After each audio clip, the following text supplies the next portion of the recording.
ఎంతో శాంతియుతంగా సామరస్యంతో సోదరభావంతో ఉన్న ప్రాంతం.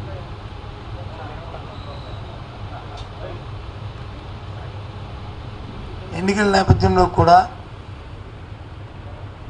ఎక్కడో చిన్న చిన్న సంఘటనలు తప్ప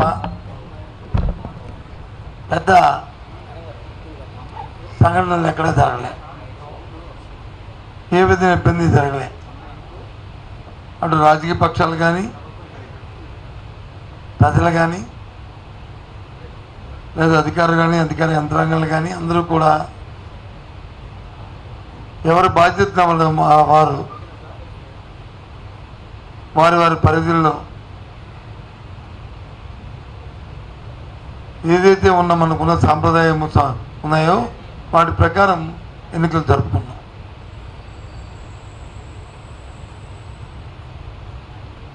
అయిన తర్వాత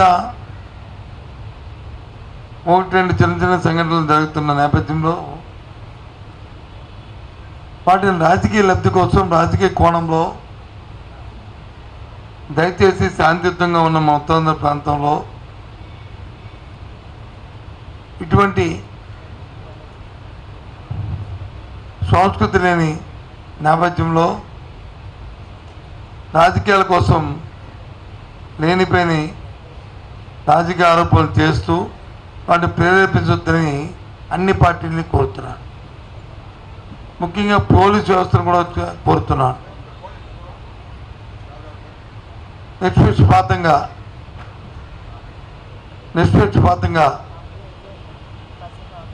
ఏ సంఘటన పట్ల ఏ రాజకీయ పార్టీ ఉన్నప్పటికీ కూడా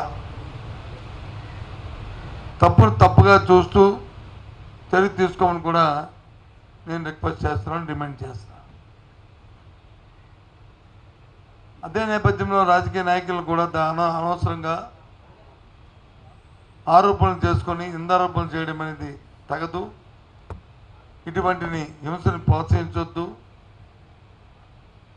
మా వరకు వైసీపీ పార్టీ దానికి పూర్తి వ్యతిరేకమని చెప్పి మనం చేస్తాం. ఇలాంటి సంఘటనలు ఏ పరిస్థితుల్లోనూ ఎట్టి పరిస్థితులు కూడా ఉపేక్షించమని మనం చేస్తాం. నిన్నెక్కడో విశాఖ పార్లమెంటరీ పరిధిలో ఒక సంఘటన జరిగింది.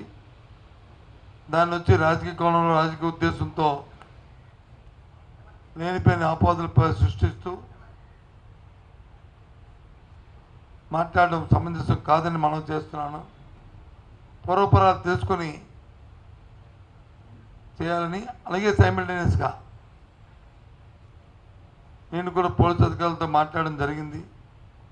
ఒకవేళ నిజంగా దాన్ని రాజకీయ ప్రారంభం కానీ కక్షపూరితమైన చర్యగా అది అయితే మాత్రం నిష్పక్షపాతంగా చర్య తీసుకోవాలని కూడా డిమాండ్ చేస్తున్నాను. ఎందుకంటే మా ఉత్తరాంధ్ర ప్రాంతం ఎంతో సామరస్యంగా సోదర భావంతో మెలిగే మనుషులు. రేపు 9వ తారీఖు నాడు జగన్మోహన్ రెడ్డి ప్రమాణ స్వీకారం చేసిన తర్వాత ఈ ప్రాంత ఎగ్జిక్యూటివ్ క్యాపిటల్గా వస్తూ ఎంతో ప్రపంచ స్థాయిలో ఈ పట్టణం అభివృద్ధి చెందుతున్న నేపథ్యంలో దీన్ని మనం కాపాడుకోవాల్సిన బాధ్యత, ఈ ప్రాంతాన్ని అభివృద్ధి చేసుకునే బాధ్యత